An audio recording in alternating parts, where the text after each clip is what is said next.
I know that some in our audience know the finer points of hockey. The Chris Johnston Show. We are your friends. The biggest stories, bringing you inside the game. What did you hear? The Chris Johnston Show. Powered by Sports Interaction. Wanna bet?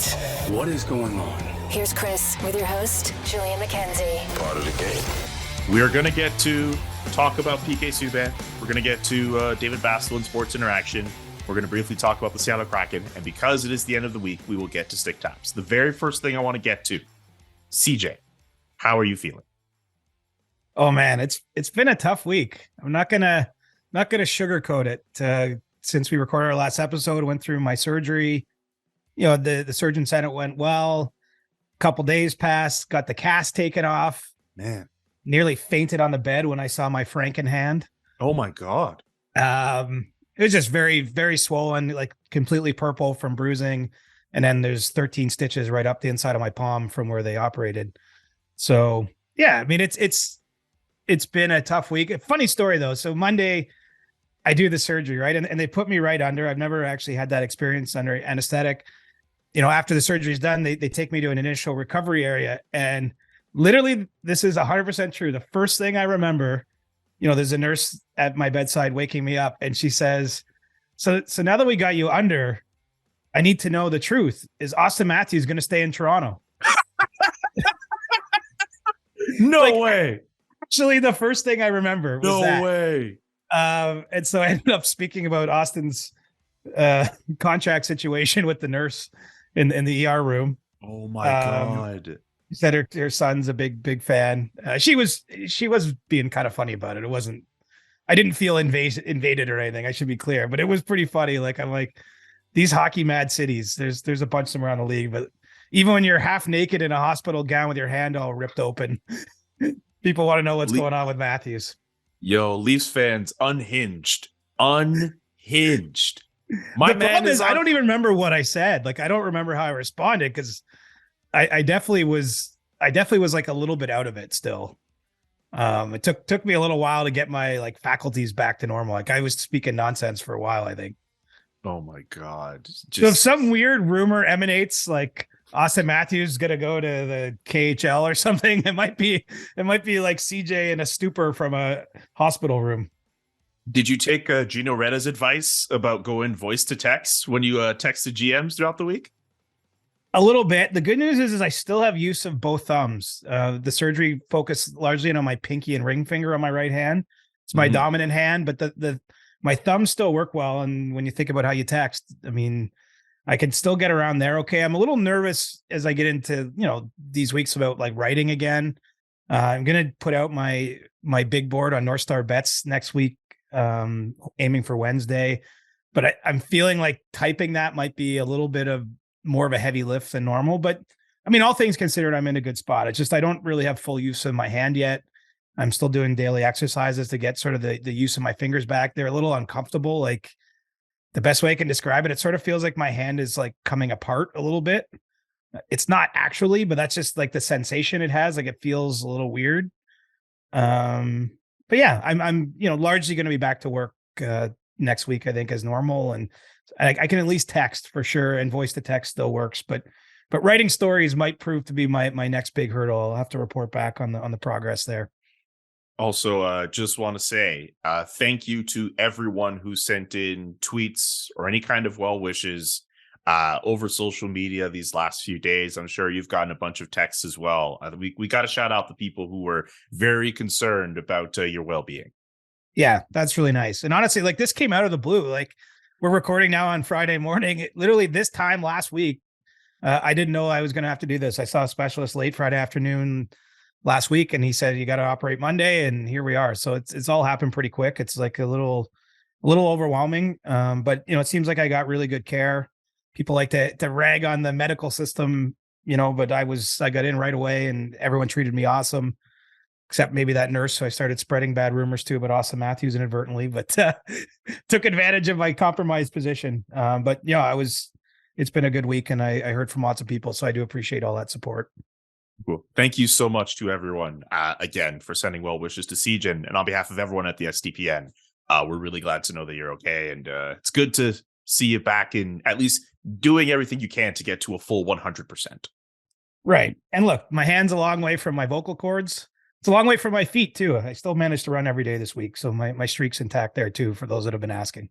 That was my very next question. I'm also glad that the running streak is still intact. Well done, Siege. You're a trooper, man. Yeah. I mean, I'll say this. If you run for 3 straight years, it's going to take a lot to make you not run. I mean, had this surgery been on my foot, I think it would have ended the day they cut my foot open, but that hasn't happened. It was on my hand. And so I've been able to work around it. And I'm actually going to hit 1,000 days in a week and a half here. So that's a big milestone for me, and it was going to take a lot to disrupt that or derail that. That's good. We're going to bring in David Bastel now because I know we're going to talk about PK, and I think PK is probably going to be a lengthy discussion. So we're going to bring in DB now, and then we're going to get to PK, and then we're going to talk about the Kraken, and then we'll get to StickTaps. It's time for You Can Bet That. You Can Bet That with David Bastel. Brought to you by Sports Interaction. Get in the action and make a play. 19 plus. Please play responsibly. Welcome to You Can Bet That with David Bastel. David, good to see you. Good to see you guys. Remember to hit up sportsinteraction.com/SDPN for all of your gaming needs. At the time that we are recording this podcast, Connor McDavid has 35 goals, which means he is halfway to the 70 goals that I personally really want him to score, Mr. David Bastel. And on Sports Interaction, if I want to bet that he's going to score between 65 to 70 goals, it's at 3.77, and more than 70 goals, 5.51. Take us through the Connor McDavid total goals prop for 2022-23. Yeah, but you know what? Well, I won't even say some of the lesser ones because he really has to go into the tank if he's going under 50 or 50 to 55 is a 523. I don't even see that being realistic because I think he's going to surpass that. So let's get into the nitty gritty. So 56 to 60 is 4.49. 61 to 65 is a 378. As you mentioned, 65 to 70 is a 377. And right now, according to numbers and crunching and pace and all that kind of thing, based on what he's done, 66 to 68, CJ is the number. I'd love to see that 70. I think a 70 goal score out of Connor McDavid is definitely within reach. He kind of has to pick it up just a little smidgen, which of course I think he's very capable of. That's a 5.51. Am I selling you on the 70 goals? You're selling me on it because look, as we're recording this, like the Oilers are still sort of straddling a playoff spot. They're not in, and you look at how they have success. It's when Connor McDavid and Leon Draisaitl to a lesser degree are putting the puck in the net. And so I would only be worried about the pacing of this if there was a situation where they were comfortably in. Maybe he plays a little less down the stretch, all those types of things. I mean, the way it looks like it's shaping up is they're going to have to put the pedal to the floor the rest of the year. And he knows how important he is to the team. He plays monster minutes. Shooting. I think it's crazy because you look at his past. He's never been a bad scorer. Don't get me wrong, but he's never been the best scorer in the league in terms of goals the way he has been this year. But I'm with you. I'm inclined to think he's going to keep chasing those kind of numbers. And I thought 60 was wild when we saw Matthews get back there last year, but it seems like McDavid's got a pretty big card to play to surpass that this season. Totally. I don't want to say I forgot about the fact Matthews has 60, but how interesting would that be? You have the Matthews McDavid right at the top of the league. One guy says, hey, I could score 60. Another guy, we're talking about him scoring 70. Like just really nice back and forth between two of the best players in the National Hockey League at this moment in time. Don't forget to check out sportsinteraction.com/SDPN for all the best odds before game, in game, and the best props. sportsinteraction.com/SDPN. DB, we will talk to you next week. Okay, PK Subban back in Montreal at the Bell Center for the Canadiens Predators game on Thursday night. I should mention, for those who have not already checked it out, the Jesse Blake Sports Report, his latest episode discusses that. I'm on the episode with Game Over Montreal host Andrew Berkshire, so be sure to check that out. Has himself a nice pregame ceremony, does the 005 with Carey Price. Siege, did you watch it? What did you think? Yeah, I thought it was like kind of a little weird just because it almost feels like PK Subban should still be playing to me.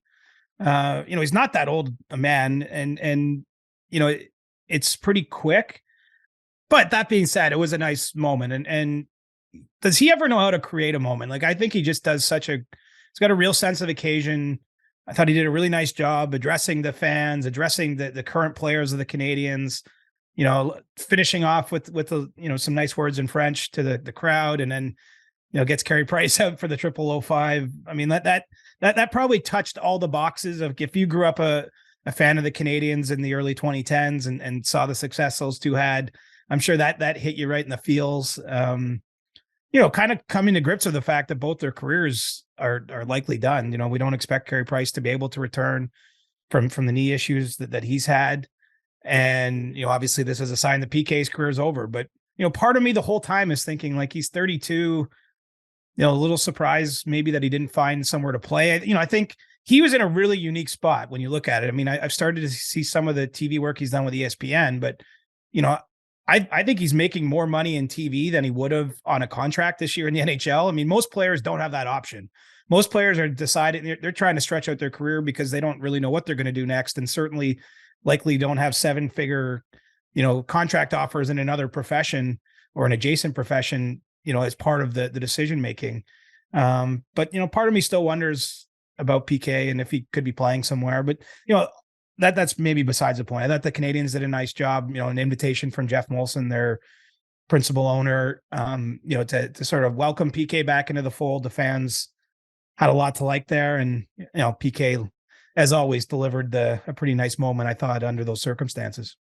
I have a lot I want to get to with regards to broadcasting and everything he's doing, post playing career. So I'm just going to put that on the side for a second, because you said something in that answer of yours that I feel I've been saying for a very long time, but I'm just going to put that on the side for a second.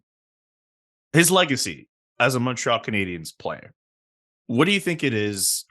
From what you've remember watching from him playing, and I can always tap in with what I've seen too, growing up in the city. Like, what do you think of PK's legacy as a Canadiens player?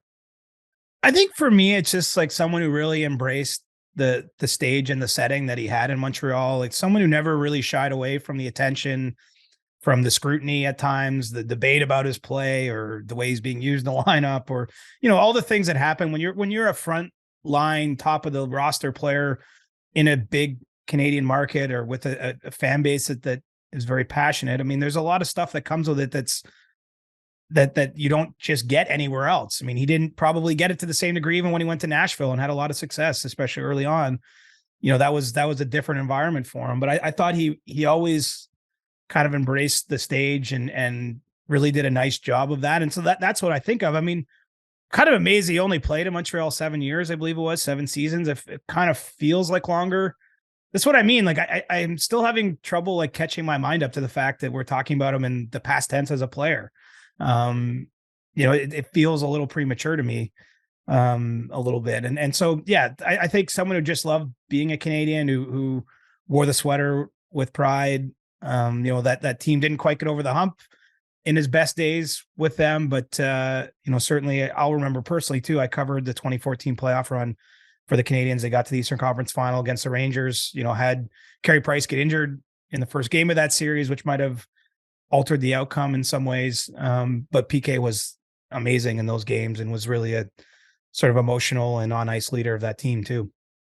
You look at his career as a Montreal Canadiens player, and you think of all these different like memories, like the 2014 playoffs. That's the year he comes out of the box. The goal out of the penalty box. I was like in the building. I remember that. That must have been one of the loudest times the Bell Center's ever gotten that loud. Just watching on TV, you feel how loud the place was. Like, that is like, if you do like a list of like PK Subban's best moments as a Montreal Canadian, that might be number one with a bullet point. And he scored in overtime against Boston in Boston too. He did. Yeah, I mean, but like that's part of it. I think that's, and you actually heard it in what he was saying to the current players, is just sort of the fans here will embrace you if you leave it all on the ice. And I feel like while there's a lot of off ice kind of discussion about PK, how he might have rubbed some teammates the wrong way or this or that. I mean, I don't think there's much debate about, what he gave to the franchise on the ice. And he was a tremendous player. He won a Norris Trophy, while wearing the team sweater and was really big in those big games. And, that's that's what sticks out in my mind. That's kind of how I remember him as a Canadian. I think that's why. I mean, look, Andrei Markov played 900 plus games as a Canadian. They haven't yet honored him. I'm sure they will at some point in time. But the fact that they've done this so soon, I think it does speak to like there's an emotional quality about what PK brought out in the fans and the people of Montreal, and I think the organization wanted to embrace that and honor that basically at the earliest opportunity after his career's ended. I think if anything for Andrei Markov, like the fact that the Canadiens are willing to do something like this for PK Subban, like that opens the door for them to do this for Andrei Markov. I remember Jeff Molson saying, I think like the first offseason after the first year after he left, saying like, yeah, we're going to find a way to bring back Andrei Markov to honor him in the future. So if they're going to do that for PK, it'll probably happen for Andrei. And imagine what it's going to be like for Carey Price when it comes time for him. And that day comes. Like, I think it's cool. This is a franchise that has all this pageantry and this success all this success that they've endured throughout its illustrious history. And they're at a point now where, okay, fine, they haven't won that many cups, and who knows who's the next guy to have their number retired.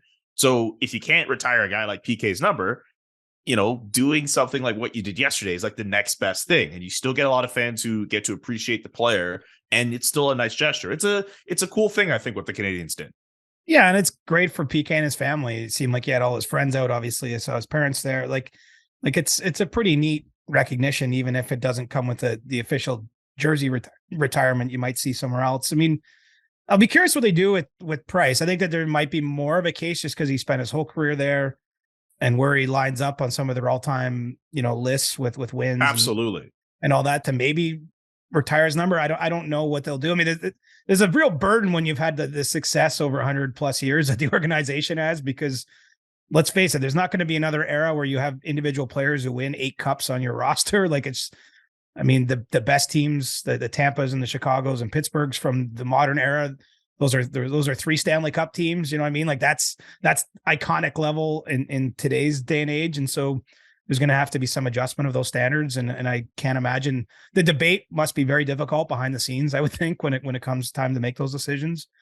But I thought I did think it was nice. It just, as I said, my glaring takeaway, just like, this is too soon. Like, this guy should still be playing, is part of what went through my mind. He should be on the other side playing for another team, coming to Montreal rather than wearing that nice jacket and addressing the crowd.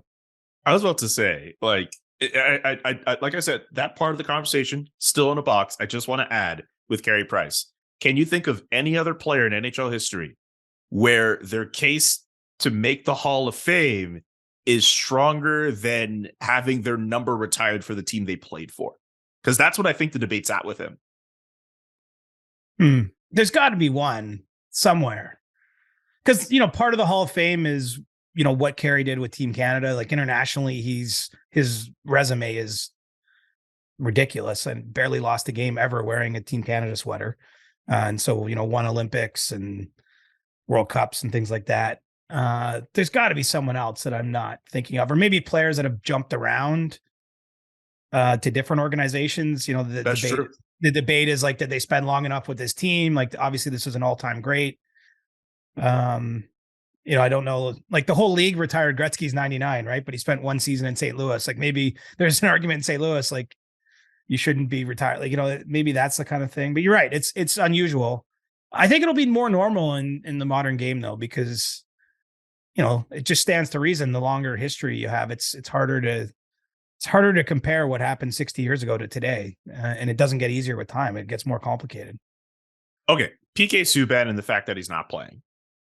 I felt that, I'm not completely surprised that he's at the point that he's at now where he's doing TV and he's not playing, only because of how, unfortunately for him, how the playing style and the numbers have kind of gone down in recent years. And because of the attention that he's been able to get through doing TV and working on ESPN and occasionally just hanging out with Stephen A. Smith on the First Take desk, like I figured, it made sense in my mind that if he's not going to get picked up by an NHL team, someone is going to throw the bag at him to be on TV. And you saying like, hey, like that statement you said, that line you said, whether you meant it or not, about the fact that he's probably making more money doing TV than what he'd be making in the league right now. the light bulb went off in my head, and there's like a little mini me in my head being like, I told you, I told you, I told you, I told you, I told you, I told you. So I feel very good about that. Thank you, CJ. Right. Well, and look, we actually shouldn't feel too bad for him about that, because hell no. So many players struggle in retirement, struggle for a purpose, maybe struggle to find that next job. What's great is I think PK is awesome on TV, and I've enjoyed seeing like where he's got the telestrator out and he's going through guys like pregame fits when they're walking in the rink. Like, I think he's built for this. Like, that was evident. Like, he was a young player and he was doing some Sportsnet TV work, like way back 7, 8, 9, 10 years ago. So like, I don't think anyone's surprised to see him get here, but like, it's actually pretty cool that his main career ends as a player, but he's got this identity and he's got all these other interests and friends. And like, you almost worry about him less than you would for almost most players for stepping away. And the reality is, where he was at as a player, like, he was probably going to play for $800,000 this year with, about the league minimum. And, the truth is none of the top teams with a chance to win a cup were offering him that contract. And I think that ultimately, like, I believe he could have got a job somewhere in the NHL, but if he was going to make less than he could make on TV, probably play for a team that didn't have Stanley Cup ambitions, maybe be in a city he wasn't all that keen to live on, you can understand why he's instead doing work for ESPN, being able to spend his time between Toronto and New York, move on to that next phase and start to build a second, and he'll probably have a third and a fourth career. I mean, there's very little, I don't think, that someone with his personality and intellect and connections can do. And I would expect he's going to be on our screens in one shape or another for another 20 years anyway. I wonder if the SDPN poaches him for a pot. No, you know what? I'm not going to. Yeah, you know what? I'm sure the SDPN is teasing enough stuff for this year. Let me not put that in people's minds. One last thing with Subban before we move on. I wonder if the Canadiens were interested at any point in bringing him back as a player during the offseason. And like, this is how I picture it in my head. Maybe they weren't necessarily interested, but they thought, hey, you know what? If you don't play, like, we should mend the fences. Like, I wonder how that discussion, I would love to know, like, what led to Jeff Molson, the organization, being like, you know what? Like, now's the time for us to have this type of ceremony for PK. I would love to know how that happened. Well, I'm under the impression they weren't interested to bring him back as a player. And that, that makes sense. Like, this is a rebuilding year in Montreal. That might have been a PR type of move, but like, this is a tough season. Look, they've introduced a lot of different players on their blue line too. I mean, they wouldn't necessarily want to block avenues for some of these younger guys, Arbor Jackeye, Justin Barron, Kovacevic, Jordan Harris, waivers from Winnipeg. I mean, they want to introduce these players to the team, and so having other veterans ahead of them might not make the most sense. But it's pretty clear that Jeff Molson prioritized mending the fence publicly with PK as soon as possible. And I do believe this came right from ownership. This wasn't a front office decision. This was the top of the front office, wanting to have PK back and to welcome him. And I think it's the right thing to do. He still does charitable work with the Children's Hospital in Montreal. I think that this leaves the door open to have him involved in other ways and future ceremonies. I think that a lot of teams have had this with sort of notable players. It doesn't always end well, right? The business of hockey can be difficult, or the business of pro sports. It's not just a hockey related thing. But there's no reason for him not to be going back there for the next 50 years worth of ceremonies. And, especially when they honor some of his former teammates and all those things in the years to come. And so, I don't think that the door was open for him to play for them this year, but certainly they're probably open to doing all sorts of things with him now moving forward. And that was a big first step we saw this week. Probably, I would imagine the next step would be for him to become an ambassador, like what they've done with certain former players who have already retired, like a Chris Knuckles-Nyland or a Patrice Brisebois, like some of those guys who go on to that. He might stage be too busy though. That's also fair too. That's the thing. Like, a lot of those ambassadors have to appear at a lot of community events and be in the city a lot. I mean, given his TV work, he's an ambassador, maybe in not an official role, but in more of an unofficial one, perhaps. That is very true. But PK Subban, honored at the Bell Center, honored by the Montreal Canadiens. A very interesting ceremony. And I'll just say this. I love the fact they ended it on that 0005. That's the best way they could have ended it. Yeah, that was good. That was good. That was good. Okay, let's talk about the Seattle Kraken. And let me mention this, actually. So earlier this week, when we were talking about what the show would look like for Monday show, we had a brief discussion about the Boston Bruins and mentioning them, about how great they've been all year. And we figured with all the topics we were going to talk about on the Monday show and the fact that CJ had a surgery to get to right after that, maybe it was a better idea to table it for the episode later in the week.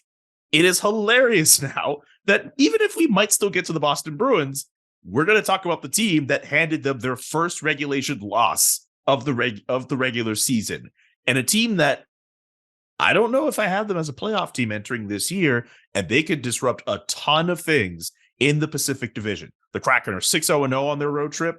I mentioned the thing with Boston. They're third in their division right now, and they're only 4 points off of first.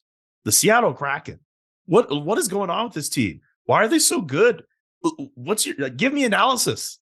Well, let's call them the disruptors. I like that because they're the shit disturbers of the NHL this year. And it's pretty evident you get this deep in the season. Like I think it's for real. It's not to say they're going to march into the playoffs. So they've obviously been on a real hot run, but they score a lot of goals, man. Like I think that's what stands out to me about their lineup is they get production up and down. I mean, they don't have what we might bill as a frontline superstar at this point. Matty Beniers would be their probably most impressive individual talent at this point, but he's 20 years old. He's still actually had a good chat with him last week when he was through Toronto, just about adjusting to playing this many games. Like he's already played the equivalent number of games he played last year in the NCAA. He's just a little over halfway through an NHL season. So, it's been a tough road for him or just something he's had to adapt to. But they're sneaky good and they've been getting some better goaltending, I think, of late too, which really helps. And they just turnstiled the Eastern Conference. I mean, they scored a lot of goals.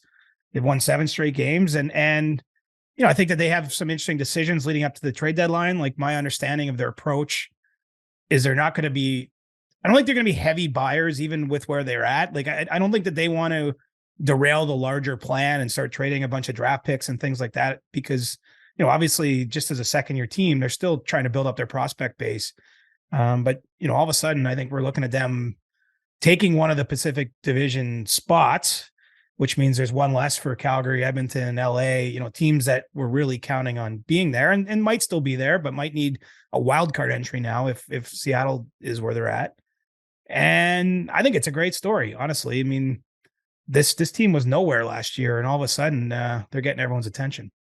Like last year, we were thinking, wow, they built this team the complete wrong way. We were thinking too much about the Vegas Golden Knights and how their first season went. And we all wondered, well, why didn't they take anything out of that playbook? And now all of a sudden, they look like a playoff team. I love their speed, too. I mean, it's one thing to look at the fact that they don't have a bona fide superstar, but they play well together and they're just quick off the rush. Like they're a really fun team to watch, especially with a guy like Matty Beniers. Sure. And look, they got proven players in the league like Jaden Schwartz and Jordan Eberle and, guys that have had a lot of success, maybe not been, again, frontline, top line superstars, but players who've been very productive and useful NHL players for a long time. I mean, they signed Andre Burakovsky. They've got guys, but it just has really come together for them. And to have a road trip like this, that's the sort of thing that will define their season, I think. I mean, that's a prove it. I think they were on the road for almost 2 straight weeks, won every game, won a lot of them convincingly, went into Boston at the end to get a victory there where no team has won in regulation all year. I mean, those are the kind of blocks that will propel them forward. And I think it's an ominous / bad sign for the Flames and the Oilers to a degree. Again, there's still a world where all those teams can make the playoffs. The math would add up to that, but it just, one of the things, and not, I haven't even mentioned the Golden Knights. I mean, this is all of a sudden, there's a finite number of spots and in Edmonton and Calgary. I think neither team has really played to their potential this year, hasn't hit their stride over long enough stretches of time. And you're threatening yourself with, maybe an ill-timed injury comes along. Like you're playing with fire a little bit, right? I mean, even the Avalanche in the Central are playing to some degree with fire. They're producer Drew isn't going to want to hear this from the STP nation here, but their team, we all expect them to get it together, but like they're flirting with, maybe having 1 or 2 things go wrong and you could miss the playoffs altogether. And so, that's the fun part. That's why we have the season. We make our predictions, and they're usually not worth the paper they're printed on. And I don't recall either of us bigging up the Kraken heading into this year. I mean, we've given them some love as it's gone along because they've been pretty strong since the get-go. But this is a punctuation exclamation mark. And now I think there's a certain amount of onus on Ron Francis. I know their scouts are getting together soon, their pro scouts, to plan and chart out their way into the deadline. And now they might have to be thinking at least a little bit differently, even if they don't want to sacrifice. Like, I've heard some people say Bo Horvat. Like, I don't see them making a big pitch for someone on an expiring deal. That would be a departure from what their plans are. But I guess you have to at least have that thought experiment if you're in their front office or on the scouting staff, because, I think making the playoffs has a lot of value for them at this early stage, even if we don't see them necessarily as cup contenders. I mean, you want to build that, you want to create that excitement in your market. They're going to have the Winter Classic next year. I mean, Seattle's going to become an it spot in the league pretty quickly here. I think of all of the NHL cities I haven't been to, and there's a bunch, Seattle's like near the top for me now. And it's like right there. Like, I hope I'm able to go to a game before the season's over, at least next year or whatever. But like you're absolutely right with the idea that it is an it city right now. Like, it's the arena, the team's playing pretty well. Like, I imagine the fans too, they've been enjoying it. Like, the Kraken and you've mentioned on the previous episode too, they're among one of the higher revenue generators for the league too. Like, they're doing pretty well.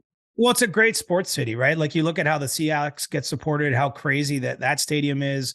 I've actually been to a Mariners game, like that. The Mariners get supported well in Major League Baseball. And there's a richer history of hockey in the Pacific Northwest, I think, than maybe people that grew up where I did, out in the East would realize. And, the WHL teams have historically been supported really well in Seattle and Portland, in that area of the world. And so I think I don't even know if it's a sleeping giant. I mean, I think they're already awake there. I mean, from all indications, they get a great crowd at Climate Pledge Arena. I think that they've, really got, captured the attention of their fan base. And this start will do it, right? Because for all the hype that accompanies the arrival of a team, they lost a lot of games last year. They lost some one-sided games early.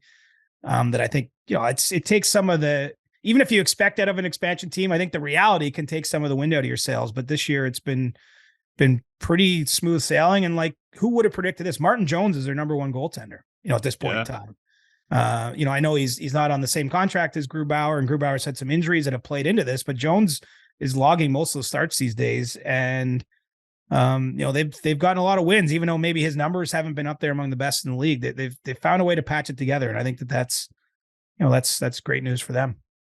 I want to double back on Bo Horvat and Seattle. That's admittedly something I missed from this week. That's a very interesting trade partner. I mean, you explained it, but the fact that you're saying like that would definitely change Seattle's plans if they were to go after such a player. But like, that's interesting that Seattle would get mentioned with Vancouver and all the mess that they've got going on. Well, I mean, look, it just seems like it's a long shot to me. I mean, to me, Bo Horvat is going to go to one of the teams we see as a top tier contender, if he's traded. And I still think that there's reason to believe the Canucks will take another run at signing him, and maybe they avoid having to trade him because we've seen this script play out before with the Canucks in particular. But if he's moved, I think it's teams like Colorado, Boston, maybe the Leafs make a call there. I think it's one of the absolute top tier contenders that are making that kind of trade, because let's face it, it's going to be a pretty big return that the Vancouver is going to need in order to deal their captain, who's having the best, season production wise of his career, and still a player on the right side of 30, late 20s, but you're getting someone maybe in his peak, who's given a lot to their organization. So it'd be hard to imagine the Kraken, for me, making that kind of swing at this point in their history. I mean, I could see wanting to add a little bit more up front, as well balanced as they've been, the impulse might be there to add there, but I don't know that they're going to do it with a rental. I mean, my understanding of their thought process, and this is a pretty recent, bit of intel, is that they're still not letting the bigger picture get out of focus here in terms of, needing to stockpile draft picks and sort of build it what we might call it the right way, the more traditional way. Certainly a different way than Vegas has built it, right? Vegas has done nothing since entering the league, and I don't blame them. You go to the Cup final in year one, That's like everyone has a plan till you get punched in the face. I mean, that was a good punch in the face, but your plan completely changes. And then, we've seen them be one of the most aggressive in terms of trades and free agent signings since. They haven't really developed their own players. They're seeing some of the early draft picks like Nick Suzuki develop in Montreal because that was part of the trade package to get Max Pacioretty at the time. And I think Seattle's going to do it in a more traditional way. And so I don't see them making that kind of big splash, but who knows? Maybe if the wins keep coming, the pressure on the front office changes some of the thinking that currently, is being had there. All right. Also, I love the saying, everyone has a plan until they get punched in the face. I say that as someone who has yet to be punched in the face. I got punched in the hand this week. It didn't feel that good. Yeah, I'm sorry. That I'm happened. not trying to bring that up, but like, I could feel it. Even like right now, sitting still, like I could feel like the ache. You know what I mean? Yeah. Before we get to stick taps, I know I'm kind of springing it a bit on you, so you could totally say no. Anything else weird or newsworthy out of Vancouver? There was a report going around, maybe not a report, but I heard Elliot talk about the fact that maybe Rick Tocchet might be an option for succeeding Bruce Boudreau. That's something that kind of was on the internet for a little bit. You could totally be like, nah, I have no idea, but like, I'm just curious. Well, there's definitely been that smoke for some time. I think that Canucks did speak to Rick Tocchet earlier in the year. Rick Tocchet's in an interesting spot. We talked about PK Subban earlier on. I mean, he's got a great job on TV. He's doing an awesome job with the TNT panel. I know other teams have reached out to him at various points since, his last job with the Arizona Coyotes. But, he's making good money doing the TV thing. And I don't know that he needs to take any job that comes along. It's not to say he won't take one in Vancouver, but I think that there's a negotiation to be had there. And, we'll see where it ends up. It's not a surprise that, Bruce Boudreau might be in trouble. It hasn't appeared like he and management have been on the same page at any point this season, based on a lot of public comments that have been made in both directions. He's on an expiring deal. And so the Canucks at some point will be hiring their next head coach, and wouldn't be surprised if it's Rick Tocchet, but I've got no reason to think that that's imminent or happening this minute either. I think that that's an idea. Someone Jim Rutherford has some history with. Tocchet was part of those Penguins teams when Jim was in Pittsburgh that won the back-to-back cups as an assistant or associate on Mike Sullivan's staff. And so stay tuned. There's certainly, I mean, I wouldn't be out here contradicting Elliot, but there's some smoke there, but we don't have a full-blown forest fire just yet. Okay. All right. And that is your Vancouver Canucks update from one Chris Johnston. Think you know what way it's going to go? Make your bet at Sports Interaction. Whatever your sport, Sports Interaction has you covered pregame, live betting on all major sports, and prop bets. Want to bet? Head to sportsinteraction.com/SDPN. 19 and over. Please play responsibly. It's time for Stick Taps, where we show someone or something some love after a long week in the hockey/sports world. CJ, do you have a stick tap? I do. It is for Lena Sopulanova, a Slovak phenom in the women's side. Sure, you saw the highlight this week. 14-year-old young girl playing at the women's under-18 championship in Sweden, scored a Michigan. There was some debate in my Twitter feed about whether the $1,000 I'd put on the board for Michigan at the men's world under 20 tournament should apply there. I'll let you make the ruling on that, but pretty cool one to see that move pulled off. Someone so young, she's a 14-year-old at a under 18 event, youngest player in the tournament who's, been a superstar. And, let's face it, in one of the knocks that have always dragged out in women's hockey is that there's not enough variety of competition, and, Canada and the US and everyone else. It's nice to see someone come along who's redefining what we can think of that game from a country like Slovakia, which is not traditionally produced top level women's players. So give her a shout out for owning her moment, and figure out how to get her $1,000 for claiming the money on the board from the Chris Johnston Show. She'll take a check. I mean, cash, I'm sure she will too, but I'm sure she'll take a check.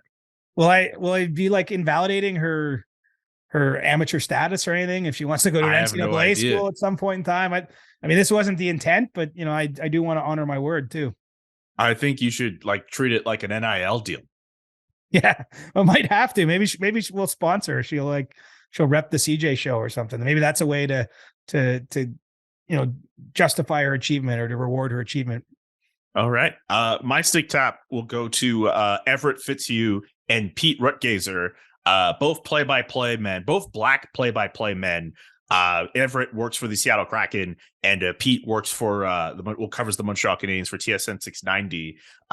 Seattle was in Montreal earlier this week, and there's a nice photo Everett put up on his Twitter, and it looks as if, and I can't think of any other time this has happened, but an NHL game where two black play-by-play men calling the same game. That's history right there, as we continue to try to see more inclusivity in the game of hockey.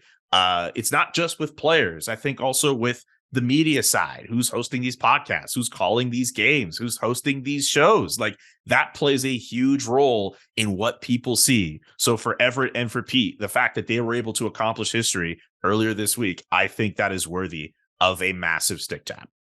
You're here, man. Right on, gents. That's awesome. Absolutely. And that's going to do it for the Thursday/Friday edition of the CJ Show. We'll be back on Monday with a brand new episode. Get your questions in now for Ask CJ, whether they happen to be about hockey, if you want to know more about the surgery that he endured. I don't know if he wants to go into that. We should have done a full Ask CJ in that recovery room. Like, the nurse could have been the first question, and then we could have had a few more. Like, well, you had me in a compromised state. You could have got the real truth out.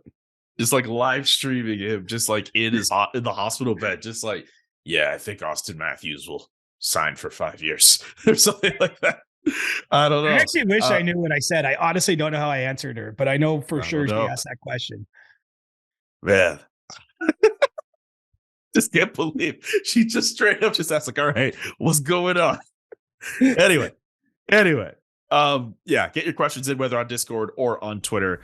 Subscribe to the podcast however you listen to the podcast, and we'll be back on Monday with a brand new episode. For CJ, I'm Julian. So long, enjoy your weekend, and peace. The Chris Johnston Show.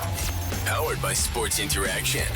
Want to bet? Inside the Game, twice a week. Follow Chris on Twitter @ReporterChris. And follow Julian McKenzie @JKMcKenzie. The Chris Johnston Show.